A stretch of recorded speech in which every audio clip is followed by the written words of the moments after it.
तुलसी जी विराजमान होती हैं, उस घर में कभी यमराज नहीं जाते। जिस घर में तुलसी जी की आराधना होती है विधिवत रूप से, उस घर में पितरों को तर्पण आदि किया जाता है, पितरों का पिंडदान आदि किया जाता है। पर वास्तविकता में जिस घर में तुलसी हरी भरी खूब मात्रा में विराजमान होती हैं, उस घर के पितृ मुक्त हो ही जाते हैं। जिस घर में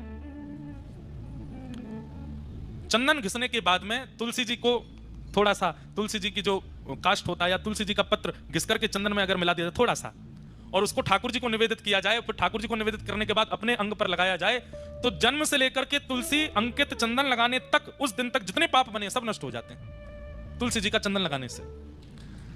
तुलसी जी के जो काष्ठ हैं, तुलसी जी की जो लकड़ी होती है, हमने हरी भरी तुलसी हो तब मत कुछ करना। जब काष्ठ कहीं तुलसी जी के आसपास कहीं प्रकट हो जाए, टूट के अपने आप नीचे आ जाए, उसको संभाल के रख लीजिए।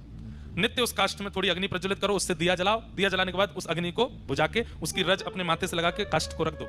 इतने प्रसन्न होते हैं ठाकुर जी उससे प्रकट दिए से आरती करने से। अभी तो कार्तिक का महीना, हमारे यहाँ तो तुलसी जी से ही आरती करते हैं वृंदावन में। ठाकुर जी बहुत प्रसन्न होते हैं। तुलसी जी जिस गमले में लगी हो उसकी रज, तुलसी जी की रज लेकर के कभी कभी आप तिलक धारण कर सकते हैं, और वह तिलक धारण करने से शरीर में अगर कोई बहुत गंभीर बीमारी, और सबसे बड़ी बीमारी तो भैया आजकल बुद्धि में आ जाती है, विचारों की बीमारी, नकारात्मक बीमारी, शक पैदा होने वाली बीमारी, और सही बात है गलत मार्ग पर चलने वाले विचार चित्त में आने लगते हैं। तुलसी जी की रज अपने माथे से लगाने से और माथे पर रज लगा के ठाकुर जी की आराधना करने से विचार शुद्ध होते हैं। बड़ी महिमा है तुलसी जी की।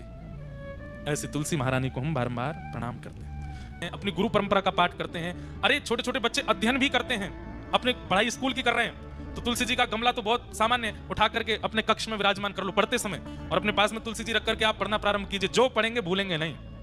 ये एग्जाम देने वाले बच्चों को एक हम युक्ति बता दे रहे हैं। तुलसी जी का गमला, उसकी पहले, और ऐसे नहीं कि वैसे तो तुलसी जी को पूछते नहीं, एग्जाम वाले दिन ही ले गए उठा करके, बैठो तुलसी जी पास कराओ, नहीं।